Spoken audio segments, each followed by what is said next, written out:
앞에서부터 먼저 설명을 드릴게요. SS기를 쓰시려면 우선 시동을 켜시기 전에 가장 먼저 뭘 주의하시냐면은 분무기라든지 이 송풍, RPM 이런 부분들이 다 꺼져 있는지를 확인하시고 시동을 켜셔야 돼요. 가끔 이제 약을 치실 때 이 약을 다 치면은 바로 시동을 꺼버리시는 분들이 계세요. 그러면 시동을 바로 껐다가 그 다음에 또 약 칠 때 물 담으면서 또 시동을 켜시거든요. 그러면은 분무기도 켜져 있고 송풍도 켜져 있고 막 이런 상태로 시동이 갑자기 기기가 확 올라가는 수가 있어요. 그러면 이제 급하게 막 다시 막 끄시거든요. 그거를 반복을 하다 보면은 그 뒤에 이제 그 ETCM이라는, 예전에는 카브레터인데 지금 ETCM이라는 전자장치로 나와요. 그게 요 조그만 손바닥만한 건데 되게 비싸요. 한 40만 원 간다고 해요.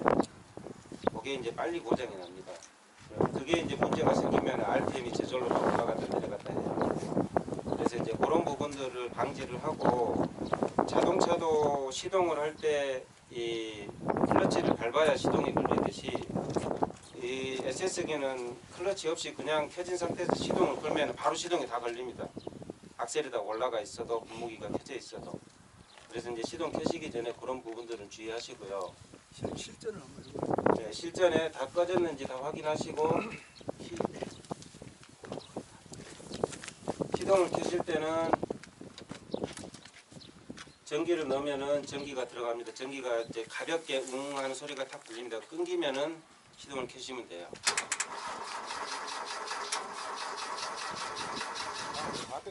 초코 땡기는 배터리가 좀 약하네요. 이게는 배터리가 문제가 좀 있네요. 요거는 지금 보니까 시동이 안 켜져요. 바로 배터리가 방전이 되버렸는데, 그리고 이제 우선은 이제 제가 이걸 하기 전에 뒤에 노즐 그 배열부터 먼저 한번 보시겠습니다. 이제 카메라 이쪽을 보시면은 우선은 이제 제가 먼저 잘못되어 있는 거를 보시면은 이쪽에 그 분판이 지금 거꾸로 펴져 있어요. 보시면은 그 노즐 설명을 할 때도 제가 말씀을 드렸는데, 이 분판은 평평한 쪽이 바깥쪽으로 보여야 됩니다. 안으로 쏙 들어가는 게 바깥쪽으로 보이죠. 분판 자체가 거꾸로 띄워져 있어요. 빼가지고 설명 좀 해주십시오. 예. 그래서 이걸 한번 눌러보시면은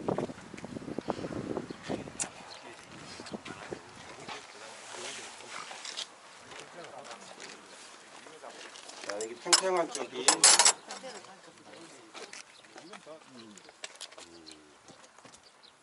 분판 같은 경우는 거의 한 2년 3년 쓰시면 교환을 하셔야 된다 그랬는데, 요게 평평한 쪽이 있고 움푹 들어간 쪽이 있습니다. 움푹 들어간 쪽이 안쪽에서 보이게 바깥쪽에서 들어간, 자세히 보시면 글자가 써져 있습니다. 1.2 뭐 이렇게 일본말로 써져 있고요. 그래서 이 사람의 분판 같은 경우가 이제 방향이 중요하고요. 그 다음에 이제 이쪽에 보시면은 여기 중간에 임펠러가 들어있죠. 이 임펠러를 빼보시면은 이렇게 이제 뒤로 돌려가지고 위에서 이제 톡톡톡 치면은 빠지도록 되어 있는데요. 이 임펠러에 보시면은 지금은 요 구멍이 한 가운데 구멍이 있죠. 구멍이 있는 것과 없는 것의 차이를 지난번에 말씀 한번 드렸어요. 지금 이제 이 기계가 안 되니까 저쪽에서 일단 한번 차이를 한번 보시면 되고, 나가는 거를. 다음에 이제 제가 중요하게 말씀드렸던 걸름망 청소를 할 때 이거를 비비면은 돌아간 상태에서 올려가지고 뒤에서 톡톡 치면은 이제 다 빠지도록 되어 있습니다. 그래서 이거 보시면은 거의 한 절반은 막혀 있어요. 안 보이잖아요. 그렇죠? 그래서 이것을 관리를 하는 게 가장 중요합니다. 약이 SS기가 이렇게 약이 나오다 보면은 센 놈, 약한 놈 있단 말이에요.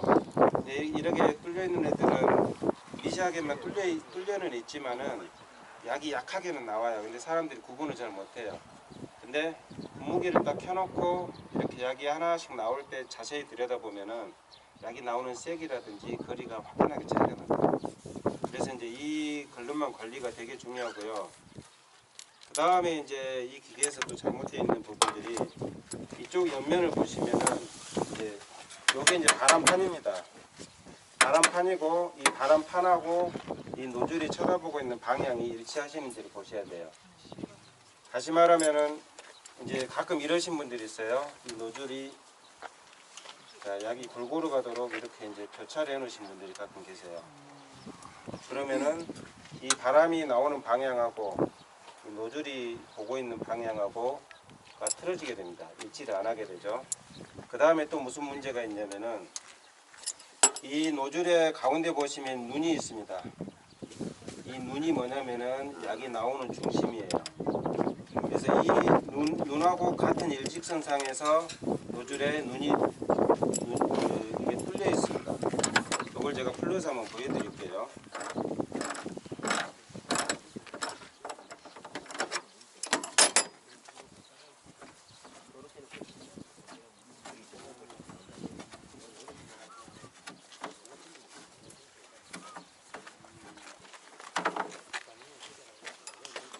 자, 요 뒤에를 보시면은 키가 있습니다. 안에 이제 이것도 청소를 하시는 분이 계시는데, 요거를 키를 풀으시면은 노즐이 빠지도록 돼 있어요.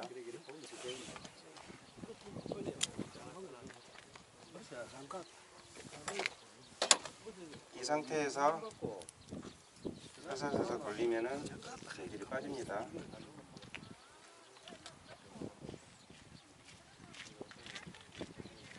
자, 당구 자리에서는 여기 가는 선이 이제 요 눈의 역할을 합니다. 그래서 가는 선의 중심으로 눈이 뚫려 있습니다. 구멍이 뚫려 있어요. 그래서 이 노즐 안쪽에서도 보시면은 양쪽으로 여기 구멍이 뚫려 있어요. 그래서 이 노즐이 이렇게 살짝 틀어지게 되면은 들어가는 구멍이 정확하게 일치를 안 하죠. 그래서 약이 나올 때도 절반 정도만 나오게 되고, 이렇게 약으로 옆으로 돌리면은 그래서 약이 안 나오는 겁니다. 이렇게 돌렸는데도 약이만 나온다든지 샌다든지 하면은 이 안에 있는 고무 패킹에가 문제가 생기는 거예요. 그리고 이제 이렇게 해서 약을 쳤는데 이게 이제 없는 상태에서도 약이 안 나오는 경우가 있어요. 다시 말하면은 걸름망 청소를 깨끗이 했는데 뭐 약이 그래도 안 나오는 경우가 있어요. 그러면은 이 안에 과정에서 어딘가 막힌 거예요. 노즐이 약이 안 나오는 거는 100% 막힌 겁니다. 그래서 심지어 이제 가끔 이제 그런 실수를 하신 분도 계시는데, 이 걸름망을 청소를 하다 보니까 빼가지고 사실은 걸름망 청소가 잘 안 되거든요. 오랫동안 청소를 안 하면은. 그래서 농기계 기사하시는 분이 이거를 토치로 이게 달구면은 쉽게 청소가 됩니다 하니까 한 분이 노즐을 싹 빼가지고 노즐을 통에다 다 담아놓고 토치로 다 달구셨어요. 노즐을 통째로. 그러면은 뭐 이 안에 고무가 다 녹아서 노즐이 다 문제가 생기겠죠. 근데 아무것도 모르고 그냥 그렇게 하신 분들도 계세요. 이 안에 이제 고무 이런 구조가 있다 그러면 토치로 달구면 다 녹아버리겠죠. 다 막혀버리겠죠. 옆으로 새고. 그래서 이제 이 중심이 왜 중요하냐면은 이 중심의 간격이 일정해야 약이 골고루 나갑니다. 그래서 이제 다시 조립하실 때는 여기 이제 이 핀 안 빠지도록 조심하시고요. 그대로 끼우신 다음에 다시 이 키를 이제 잠그시면 됩니다. 그리고 이제 이 바람판의 방향이 아까 이제 저쪽에도 보니까 되게 잘못되어 있는 부분들이 많더라고요. 그러면은 요 눈의 중심대로 노즐 방향을 한번 맞춰볼게요. 이쪽도 마찬가지로 맞춰보고, 지금 보면은 노즐이 되게 틀어진 경우가 되게 많아요. 보면은 눈의 중심대로만 방향을 맞추니까 또 노즐 간격이 어느 정도 이제 일정해졌죠. 근데 내가 약을 치면서 이렇게 방향을 조정을 해버리다 보면은 예, 약의 간격들이 서로 잘 안 보이니까 제가 위쪽에서 보여드릴게요. 예를 들면은 어차피 양쪽 다 이제 가까이서 보면 잘 안 보이니까 이 노즐 같은 경우도 이 오른쪽에 많이 가도록 내가 노즐 방향을 이쪽으로 좀 틀어놨어요. 근데 사실 보면은 눈의 중심이 이쪽으로 돼 있어요. 그러면은 이거를 갖다가 내가 조정을 하면 이쪽을 보내고 싶다 그러면은 노즐을 돌리는 게 아니라 얘를 돌려야 돼요. 얘를 잡고 자,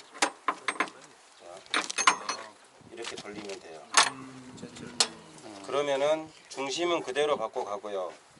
그 다음에 이 노즐은 이제 파워젯 노즐은 분사 각이 조절이 되는 노즐이에요. 이렇게 돌렸다 풀었다 하면서 약이 퍼지는 각을 조정을 시키는 노즐입니다. 그래서 약이 분사 압력의 각이 거리를 조정을 하는 노즐인데요. 그리고 일반 짱대 노즐하고 똑같은 기능이에요. 잠그면은 넓게 퍼지고 풀면은 멀리 좁아지면서 멀리 가고, 그거를 손으로 만져봐도 느낌이 차이가 납니다. 이제 이렇게 보시고 저 옆에 아시아 기계가 또 어디 있던데, 여기 뒤에 지금. 예, 아시아 기계도 가서 한번 볼게요. 그래 아시아 나오니까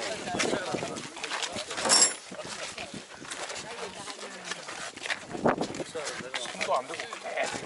예, 지금 현재 이제 약을 치는 현재 상태일 겁니다. 보시면은 분판의 크기가 여기는 1.5, 1.2, 1.0, 뭐 1.5, 1.2 이렇게 다 제각각 다르죠. 그 다음에 이제 문제는 바람판의 방향을 보시면은 가운데 노즐이 이쪽을 보고 있지만은 실제 바람판은 옆으로 이렇게 누워 있죠. 이렇게 돼야 된다는 예, 얘기죠. 옆으로 누워 있죠. 이 바람판이 사실 움직이는 거를 잘 모르세요. 이렇게 해서 바람판은 노즐의 방향하고 일치를 시켜주기 위해서 이렇게 해서 방향을 살짝 맞춰주시면 돼요. 예. 그래야 약이 나오는 방향대로, 노즐이 보고 있는 방향대로 바람판의 방향을 조정을 할 수가 있는 겁니다. 그 다음에 두 번째, 이 아래쪽도 보시면은 노즐 방향하고 카메라로 보시면은 많이 일치가 안 돼 있죠. 더 내려야 그렇죠. 이게 바람이 나오는 방향대로 노즐이 돼 있어요. 지금 보시면 이렇게 이제 교차를 해놓으신 분들은 없으세요. 여기 같은 경우는. 그래서 사과 같은 경우는 이 옆면 같은 경우는 되게 나무하고 가까워요. 가깝기 때문에 약이 많이 갈 필요가 없고, 이렇게 약이 골고루 퍼지도록만 해줘도, 예, 골고루 퍼지도록만 해줘도 약이 충분히 방제가 됩니다. 그래서 이 옆면 같은 경우는 이제 분판을, 여기 분판을 1.0이나 오히려 0.8 이 정도로 쓰셔도 충분합니다. 분판이 작아지면 작아질수록 분무기 압력이 훨씬 올라가거든요. 이제 그 원리를 생각을 하시면 돼요. 우리가 세차를 할 때 물을 이렇게 뿌리면 앞에를 막잖아요. 호수 꼭지를 막잖아요. 그래야 물이 멀리 뻗치잖아요. 분무기에서 약을 내미는 힘은 똑같아요. 그래서 거꾸로 하시는 분들이 계세요. 여름에는 분판을 큰 걸로 쓰셨다가 봄에는 작은 걸로 쓰시고 이렇게 바꾸신 분들이 계신데, 오히려 약은 더 많이 나가더라도 압이 떨어지기 때문에 충분하게 밀어주는 힘이 약해져요. 그래서 약이 줄줄줄 흘러내려도 반대로 위쪽이나 먼데 쪽엔 약이 안 가는 경우들이 많이 발생을 합니다. 지금 이 각도는 맞나요? 지금 이 각도는 전체적으로 이제 약을 틀어보면 알겠는데 골고루 이제 나가는지만 보시면 됩니다. 그리고 이제 아세아 같은 경우는 아까 말씀드렸던 그 임펠러에 구멍이 있는 게 없어요. 풀로 보시면은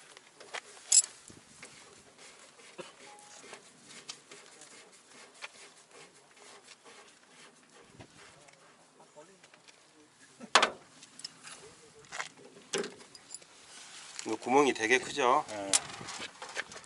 풀로 보시면은 임펠러 전부 이제 이런 걸로 되어 있습니다. 이런 걸로 되어 있고, 마찬가지로 걸름만 걸리는 게 잘 되어 있어요. 그놈은 깨끗한 건데. 이렇게 이제 꺼내시는 겁니다. 걸름만 걸리면 되게 잘 되어 있어요. 사실은 이제 균형도 균형이지만 걸름만 걸리면 잘 되어 있으면은 거의 방제의 한 80~90%는 성공하신다고 보시면 돼요. 이제 제가 많이 본 기계들 중에 잘못되어 있는 부분들이 이제 걸름만 관리가 안 되어 있는 부분들이고, 그리고 이제 분판을 바꾸실 때, 어제 제가 영덕 가서 그런 경우가 있었는데 분판을 이제 다 교체를 하셨어요. 근데 약이 보니까 되게 이상하게 나가요. 봤더니 분판이 이게 이제 표준에 맞는 이 사이즈가 있어요. 이보다 좀 작은 게 있고, 아세아 구형 같은 경우는 좀 작습니다. 분판 크기가. 근데 작은 거를 갖다 끼워 놓으니까 이 안에서 구멍이 왔다 갔다 이제 좀 하겠죠. 그러면 약이 이상하게 나가요. 이 사이즈에 딱 맞는 게 이 사이즈에 있다니. 맞는 게 있어요. 모델명에 맞는 게 있다. 예, 맞습니다. 그래서 혹시 이제 사인난 다른 거를 끼워 놓으셨으면은 약이 이제 이상하게 나갑니다. 예, 그 원인도 잘 모르실 수가 움직인다는 있어요. 얘기네. 예. 넓은 여기. 그래서 똑같은 크기의 분판하고 똑같은 크기의 그 똑같은 이 간격으로 이렇게 일정하게 놔두면은 약이 골고루 나갈 수밖에 없고요.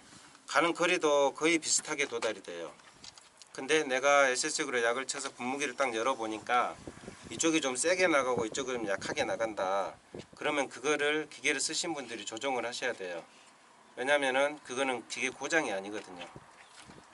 거의 100% 이 분판의 크기라든지 이 노즐의 방향이 틀어졌다든지 아니면은 아까 같은 그 걸름망이 막혔다든지 요 임펠러의 차이가 그 차이입니다. 그래서 이제 가장 기본적인 게 방향 조절하고 하는 부분들이 되게 중요하고요.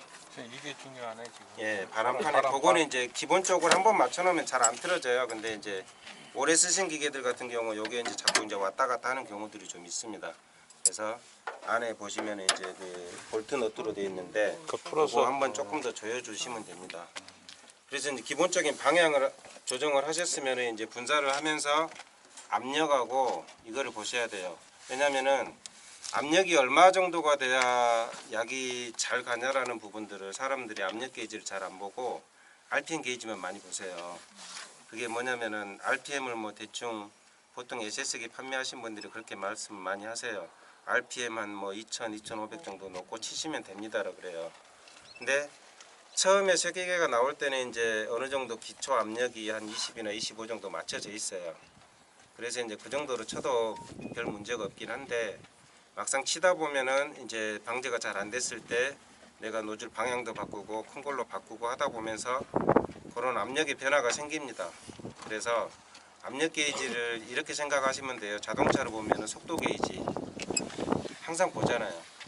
그리고 이 압력이 변화가 있을 때 이 약이 나가는 세기가 변화가 생기는 거기 때문에 이 분무기가 고장이 났을 때 아니면은 기계를 쓰다 보면은 벨트가 뭐 스베를 타는 경우도 있거든요. 그러면 압력이 왔다 갔다 해요. 그러면은 내가 기계를 점검을 해서 써야 되는데 이제 그런 부분들이 있고. 이건 지금 현재 압력이요 한 10 정도 나가는 거. 예, 그러면 이제 압력을 좀 더 키워야겠죠. 그리고 똑같이 약을 치는데 어느 날은 내가 이 정도 갔어요. 근데 어느 날은 조금 더 가기도 하고 어느 날은 좀 덜 가기도 해요. 그러면은 물론 속도 부분에서 차이가 있을 수도 있겠지만은 분무기 나오는 양에서 차이가 났을 수도 있어요. 다시 말하면 이물질이 더 끼었다든지 분판이 더 늘어났다든지 그런 차이 때문에 덜 치고 한단 말이에요. 그래서 이제 그냥 속도로 맞추지 마시고 기계가 뭔가 좀 변화가 있었는지 한번 분무기 한번 틀어서 이렇게 뒤에서 한번 보시면 돼요. 그래서 오늘 이제 그 부분을 할 건데 이 기계를 돌려가지고 엉덩이를 저쪽으로 한번 돌려서 기계를 한번 틀어보세요.